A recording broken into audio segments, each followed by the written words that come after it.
Iran ने तोड़ दी America की कमर। यूएई में अमेरिकी डिफेंस सिस्टम थाड़ तबाह। यूएई के आसमान पर अब ईरान का कब्जा। जंग में अमेरिका को लगी सबसे बड़ी चोट। अमेरिका और ईरान के बीच चल रही जंग में किसकी जीत होगी, अभी तक इसकी तस्वीर साफ नहीं हो पाई है, क्योंकि दोनों ही एक दूसरे पर तीखे हमले कर रही हैं। अमेरिका जहां मिसाइलों से हमले कर रहा है, तो ईरान भी पलटवार कर रहा है। ईरान के निशाने पर पूरा मिडिल ईस्ट आ चुका है। यहां अमेरिका के सभी एयरबेसों पर ईरान हमले कर रहा है। अमेरिका के डिफेंस सिस्टम और उसके सैनिकों को निशाना बना रहा है। और अब ईरान ने अमेरिका के गुरूर को भी तोड़ दिया है। अपने जिस एयर डिफेंस थाड़ पर वो भरोसा करता था, उसे ईरान ने ध्वस्त कर दिया है। अमेरिका के अरबों रुपए के इस डिफेंस सिस्टम को ईरान की एक आधुनिक मिसाइल ने तबाह कर दिया है।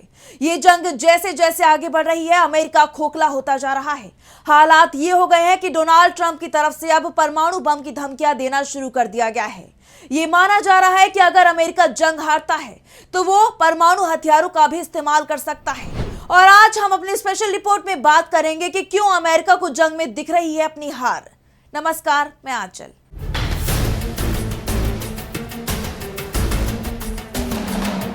मिडिल ईस्ट में चल रही जंग में अमेरिका को बड़ी गहरी चोट लगी है। इस्लामिक रिवॉल्यूशनरी गार्ड कोर यानी IRGC ने यूएई में अमेरिकी एयर डिफेंस थाड़ पर सफल हमले का दावा किया है।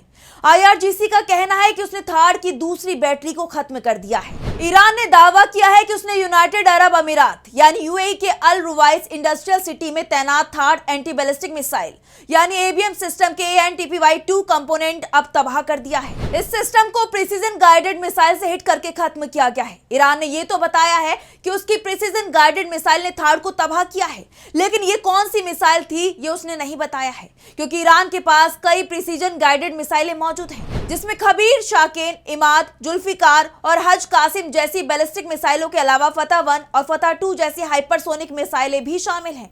इसमें से ही किसी प्रिसीजन गाइडेड मिसाइलें यूएई के थाड़ एयर डिफेंस सिस्टम को तबाह किया है।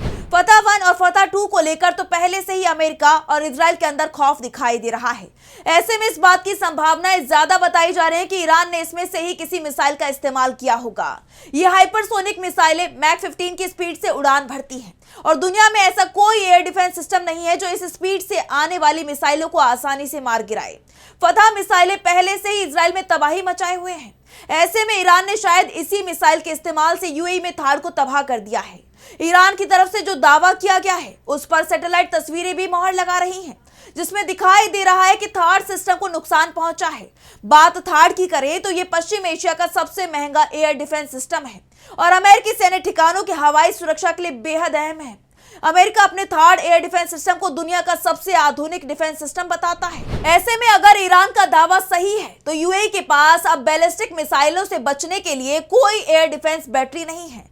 थाड़ अमेरिका का सबसे एडवांस एयर डिफेंस सिस्टम है। ईरान ने इसकी 2 बैटरी खत्म करने की बात कही है। दरअसल कुल 10 थाड़ बैटरी हैं, जिसमें से 7 को अमेरिका ऑपरेट करता है, जबकि यूएई के पास 2 और 1 बैटरी सऊदी अरब के पास है। अब ईरान की तरफ से अगर ये दावा किया जा रहा है और सैटेलाइट तस्वीरें भी ईरान के दावे पर मोहर लगा रही हैं कि यूएई की दोनों बैटरी नष्ट हो गई हैं, तो उसके पास बैलिस्टिक मिसाइल के खिलाफ कोई बचाव नहीं है। यूएई में ईरानी हमले में थाड़ के जिस कंपोनेंट के नष्ट होने की बात सामने आई है, उसकी कीमत $500 मिलियन है। लेकिन यह बात कीमत की नहीं है, बात सुरक्षा की है। यूएई पर पहले से ही ईरान के सबसे ज्यादा हमले हो रहे हैं और उसका कारण भी है। ईरान और यूएई के बीच पहले से ही विवाद चला आ रहा है। दावा यहां तक किया जा रहा है कि ईरान पर हमले के लिए जिन मुल्कों ने अमेरिका को भड़काया था, उसमें यूएई भी शामिल था। यूएई के क्राउन प्रिंस ने डोनाल्ड ट्रंप पर दबाव बनाया था कि वो ईरान पर हमला कर उसके परमाणु बम बनाने की ताकत को पूरी तरह से खत्म कर दे।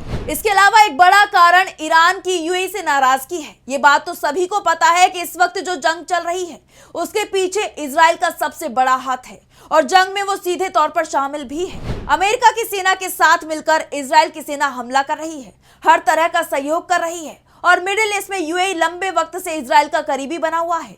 वैसे खुलकर तो कभी भी यूएई ने इजराइल का समर्थन नहीं किया है, लेकिन वो विरोध भी नहीं कर रहा है।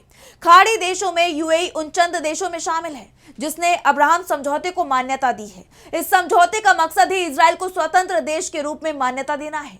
ईरान हो या फिर तुर्की या फिर सऊदी अरब, किसी ने भी अब्राहम समझौते को मान्यता नहीं दी है, लेकिन यूएई की तरफ से इसे मान्यता देना पहले से ही ईरान की नाराजगी का कारण बना हुआ था।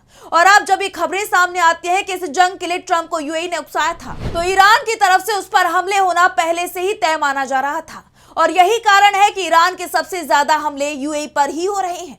दावा तो यहां तक किया जा रहा है कि जितने हमले ईरान की तरफ से इजराइल पर किए जा रहे हैं, उससे ज्यादा हमले वो यूएई पर कर रहा है। और यही कारण है कि यूएई में जबरदस्त नुकसान पहुंचा है। वैसे थार से पहले ईरान अमेरिका के दूसरे सबसे घातक मिसाइल डिफेंस सिस्टम पैट्रियट में भी सेंध लगा चुका है। कतर में अमेरिका का पैट्रियट डिफेंस सिस्टम मौजूद है और ईरान ने यहां भी अमेरिकी एयरबेस में मौजूद इस एयर डिफेंस सिस्टम को अंधा बना दिया। ईरान के सस्ते ड्रोन ने अमेरिकी एयरफोर्स का AN/FPS-132 ballistic missile early warning radar तबाह कर दिया। ये सिस्टम करीब $1.1 बिलियन यानी लगभग 9,000 करोड़ रुपए से ज्यादा का है। यानी ईरान के एक ड्रोन ने अमेरिका को लगभग 9,000 करोड़ से ज्यादा का नुकसान पहुंचाया है। अमेरिका के लिए AN/FPS-132 कितना महत्वपूर्ण है वो आप इसी बात से समझ सकते हैं कि इसे अपग्रेडेड अर्ली वार्निंग रडार यानी UEWR भी कहा जाता है। यह अमेरिका के ग्लोबल मिसाइल वार्निंग नेटवर्क का हिस्सा है। इसे 2013 में कतर में लगाया गया था। इसकी डिटेक्शन रेंज 5,000 किलोमीटर है। आप इस बात से समझ सकते हैं कि अगर ईरान की तरफ से जैसे ही कोई मिसाइल लॉन्च होती है, 1 सेकंड के अंदर AN/FPS-132 का रडार उस मिसाइल को ट्रैक कर लेता है।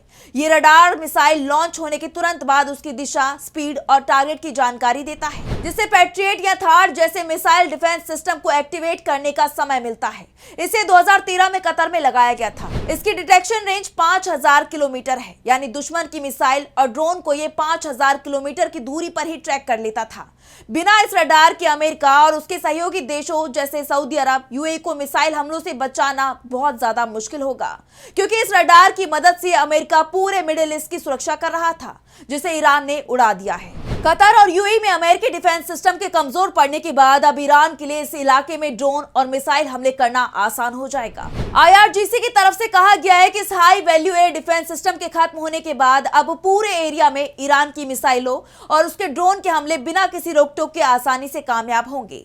इससे पहले कई रिपोर्ट में दावा किया गया था कि यूएई और कतर के पास इंटरसेप्टर बहुत कम है। खासतौर से यूएई के सामने संकट सबसे बड़ा है, क्योंकि उस पर सबसे ज्यादा हमले हो रहे हैं। और अब ये युद्ध लंबा चला तो यूएई के लिए ईरान की तरफ से आने वाली मिसाइलें और ड्रोन को रोकना बहुत मुश्किल हो जाएगा। और यही कारण है कि यूएई ने सहयोगियों से medium range air defence support की मांग की है। अमेरिका से भी यूएई ने मदद मांगी है, लेकिन अमेरिका इस वक्त खुद ही मुसीबत में दिखाई दे रहा है। मिडिल ईस्ट में सभी देश जिन पर ईरान की तरफ से हमले हो रहे हैं, वो अमेरिका से इंटरसेप्टर की डिमांड कर रही हैं, लेकिन अमेरिका खुद ही इस वक्त इंटरसेप्टर की कमी से जूझता हुआ दिखाई दे रहा है। और अब जिस तरह से यूएई में थार की दोनों बैटरियां तबाह हो गई हैं, उसके बाद दुबई और अबू धाबी संकट में है। ईरान जो पहले से ही यूएई को निशाने पर लिए हुए है, उसके हमले और तेज हो सकते हैं। ईरान की तरफ से दावे भी हो रहे हैं कि यूएई के आसमान पर अब उसकी मिसाइल और ड्रोन आसानी से कहीं भी हमला कर सकते हैं। अब इन्हें रोकना ना तो यूएई की बस की बात है और ना ही अमेरिका की। तो फिलहाल स्पेशल रिपोर्ट में बस इतना ही। वीडियो पसंद आया तो लाइक करें, साथ ही हमारे चैनल को सब्सक्राइब करें। नमस्कार।